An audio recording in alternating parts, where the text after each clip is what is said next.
think of meditation practice, the first image that often comes to mind may be someone sitting silently on a cushion, just everybody does today. You might imagine needing to visit a sanctuary like the One Dharma Center to meditate. For one Buddhist practitioners, meditation isn't confined to designated times or places. Instead, it is something they can practice anytime and anywhere, regardless of the tasks at hand. This practice is known as timeless meditation, a unique and practical aspect of Master Sotaesan, the founding teacher of One Buddhism. This morning, I'd like to explore timeless meditation in terms of its essence and practical application. Timeless meditation was not created by Master Sotaesan. In the past, the concept existed, but it indicates the ultimate state of a practitioner's journey when their practice had become fully matured, enabling them to continuously sustain tranquility. They aimed to achieve this state of mind as a complete form of their practice. However, Master Sotaesan's approach to this notion is different. To him, timeless meditation is not a goal to achieve, but rather a method to adopt. This way, the door to meditation practice broadens to anyone and everyone, regardless of the level of their practice. When the concept of timeless meditation is applied, it extends beyond just achieving mental tranquility. It involves cultivating wisdom and making mindful choices in our daily lives. In other words, timeless meditation refers to the threefold practice: cultivating the spirit, inquiry into human affairs and universal principles, and mindful choice in action. Threefold practice. This practice in One Buddhism serves as the main road toward embodying a Buddha's character. Thus, timeless meditation includes all forms of meditation through daily activities, from eating to dishing washes, and from working outside to composing a report in an office. Let me guide you through the essence of timeless meditation and its application in life. To embody the essence of timeless meditation, it's important to understand two basic concepts. They are true voidness and marvelous existence.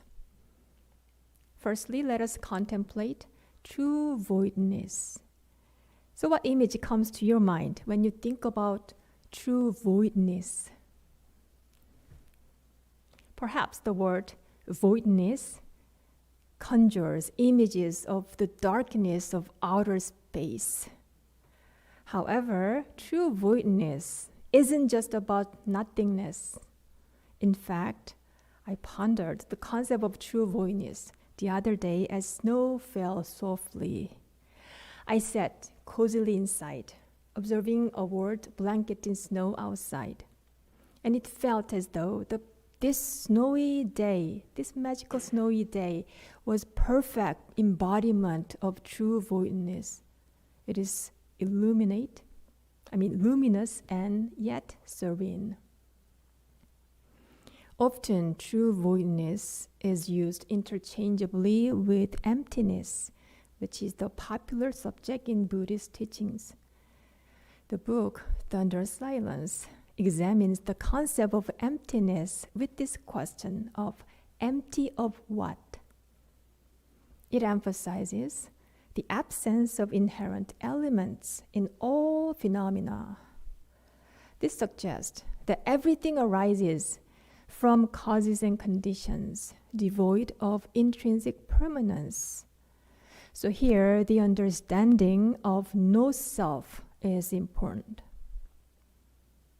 quantum physics present the universe as fluctuations of light, influencing our perception of it as a vast holographic structure. So what you're seeing, probably me and the background right now, is a hologram formed by fluctuating of light. I think it's quite fascinating. Within the realm of spirituality, awakening to our pure consciousness is significant as it illuminates this tangible world and opens us up to love. Whether it is pure consciousness, fluctuating light, or the concept of no self, these slightly different viewpoints indicate the foundation for our physical and mental and spiritual beings. We can discern that the vessel of our existence transcends the limitation of our thinking minds.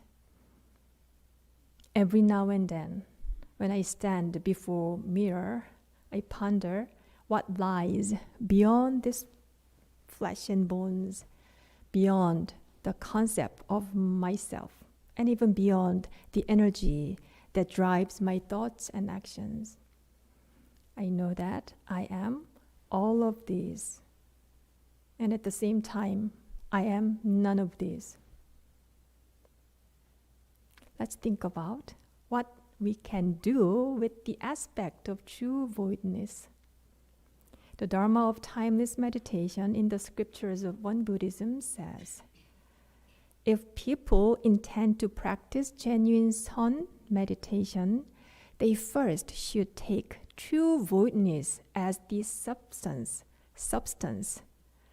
Externally, be unmoving like Mount Tai when in contact with myriad sensory conditions.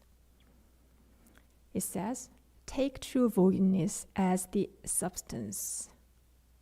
What does this mean? In simple terms, it entails being firmly grounded in your true nature. Your true nature remains steadfast while you engage in your daily activities. Therefore, by anchoring your mind in your true nature, you sustain an undistracted and an unattached mindset when confronted with sensory stimuli. With the solid foundation, we transform our everyday arising mind into an embracing mind. In a way, the everyday mind is akin to the surface of the ocean, fluctuating like waves stirred by the wind. Whereas the embracing mind is like the center, deep center of the ocean, or the eye of a hurricane. The center remains unmoved. As we go about our daily activities, whether at home or at work, we encounter a continuous stream of sensory stimuli. Our lives are typically experienced on the surface of the ocean, where waves are ever present and constantly rippling. These stimuli may vary depending on our personal characteristics, tendencies, and temperaments. At times, circumstances itself may simply not align with our current mood, making us feel easily provoked. Here are some examples of how our everyday minds may permeate our days. Suppose you have small children and you need to drop them off at the daycare center on your way to work. You may have spent the morning negotiating, appeasing, and possibly raising your voice to your children. Or consider a Sunday morning with teenagers at home. Mom needs to prepare to attend the Sunday meditation service. Yet one of the kids is fixated on a last-minute assignment, refuses to follow their mom's instructions. When things happen, many times they unfold like a snowball rolling downhill. So how about the things that happen at the workplace?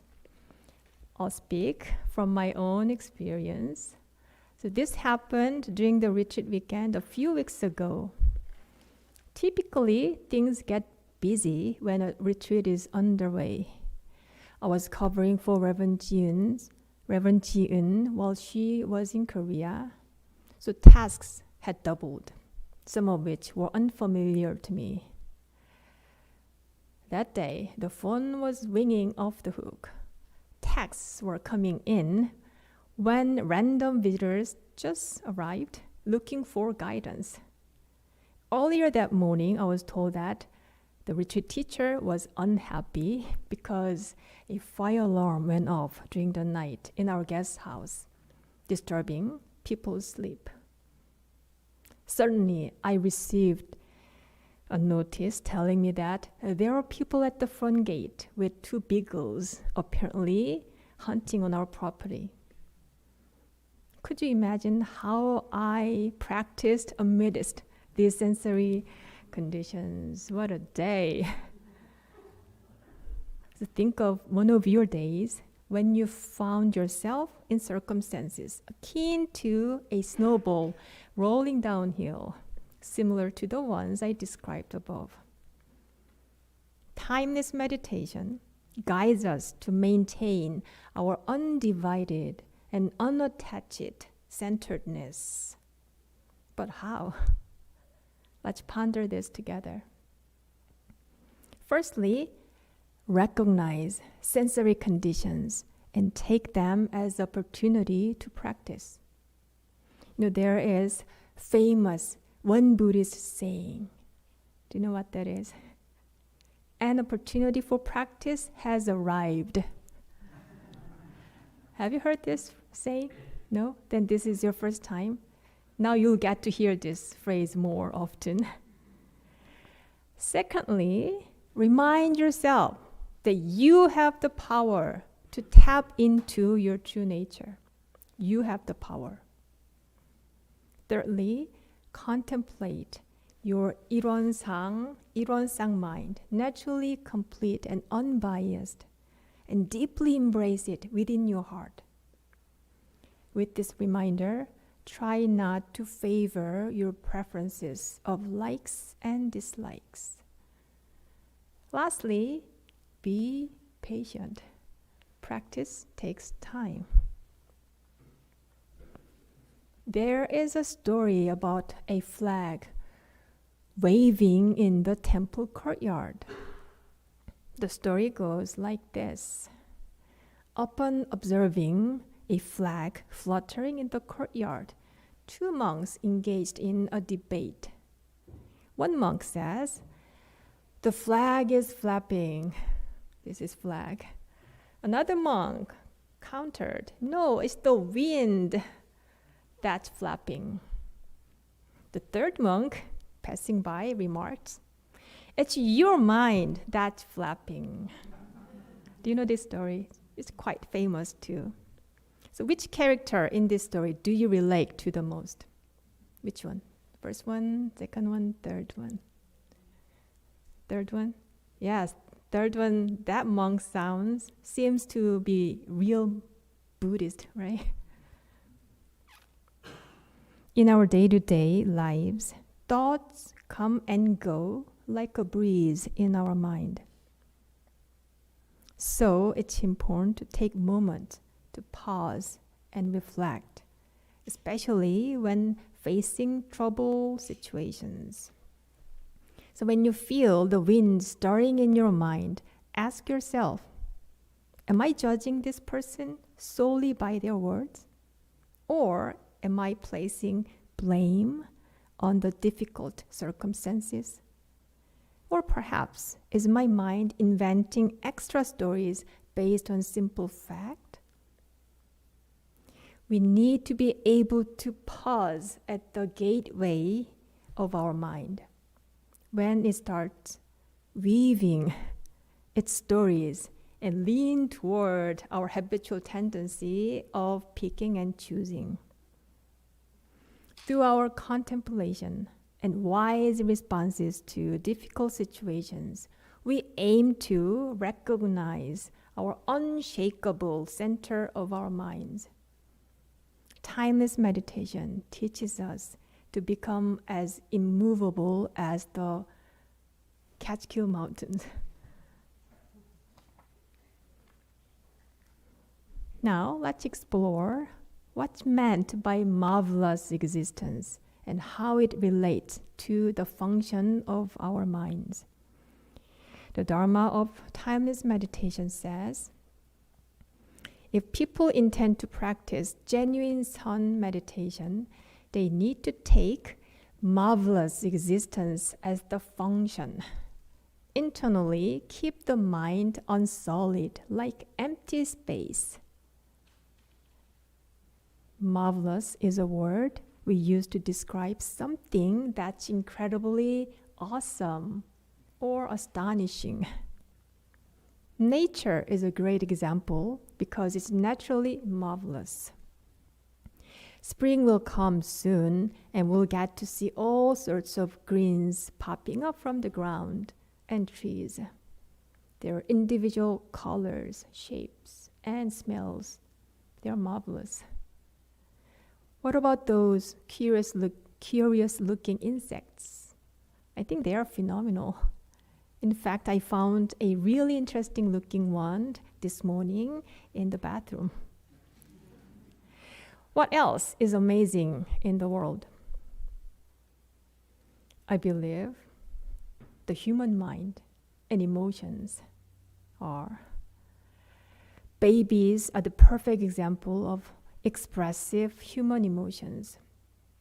They don't hide their emotions, how they feel, whether it's excitement, frustration, or anger. Isn't it incredible how quickly they change their minds?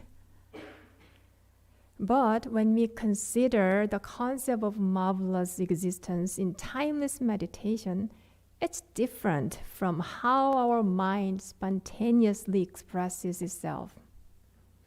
We might find it remarkable when anger arises in response to a sensory condition.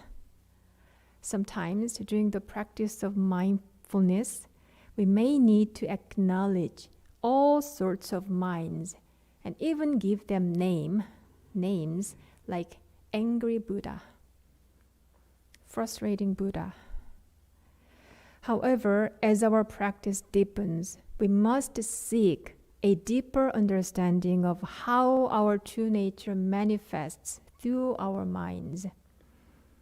The phrase marvelous existence is used in this context where our ego-driven thoughts are emptied and a selfless mind, and even further, a compassionate mind emerges naturally. This is the true meaning of marvelous existence. Let me read the original text once again. It says, internally keep the mind unsullied, like empty space. So do you think it is possible for our minds to be as clear as the empty sky?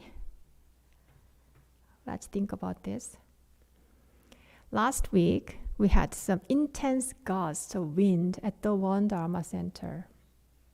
I recalled one night waking up to the dreadful sound of the wind, worrying whether the doors in this Dharma hall were securely closed.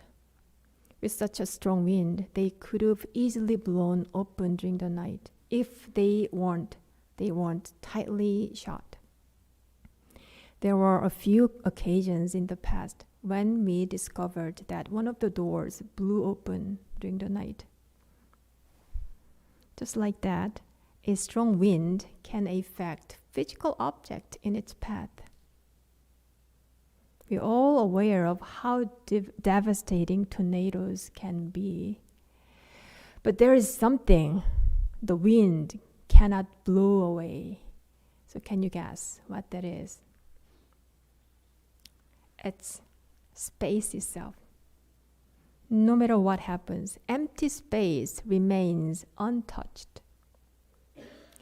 Similarly, our true nature, the backdrop of our mind, remains intact despite the busyness of our minds in response to sensory stimuli.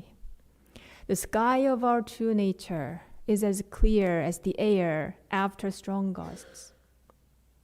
When the mind is rooted in true voidness, whatever emerges from that realm becomes a marvel in terms of how tranquil and how embracing it is.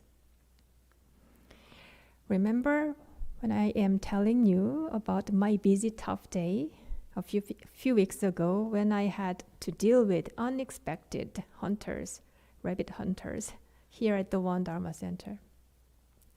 By grounding in centeredness, I was able to comfortably converse with them and firmly guide them away from doing something prohibited on our property. So I talked with them about like 20-something minutes. As I navigate through challenging situations such as this, I am actively nurturing a mindset of selflessness. I consciously pause to refresh my mind and thoughts and align with my authentic nature. This way, I am grounded and open-minded, placing the greater good above my personal preferences or self-centered concerns. Timeless meditation is a way to bring mindfulness practice into our daily lives. We develop a mind that's steady and pure while fulfilling our daily responsibilities in life. But even though the practice of timeless meditation is fundamental to our practice, our understanding of it can lead to a pitfall. We might overlook the importance of practicing meditation at designated times and places. So as much as timeless meditation is essential, sitting meditation is critical for cultivating our spirit in depth. So let me conclude my talk with a reminder. For our mind to embody marvelous existence, it must be grounded in true voidness. In fact, true voidness and marvelous existence are not separate entities. They are merely different expressions of the same essence of our true nature. Timeless meditation is everyday living meditation. Through it, we bring mindfulness into every aspect of our lives, turning our existence into a continuous journey for our spiritual growth. Thank you.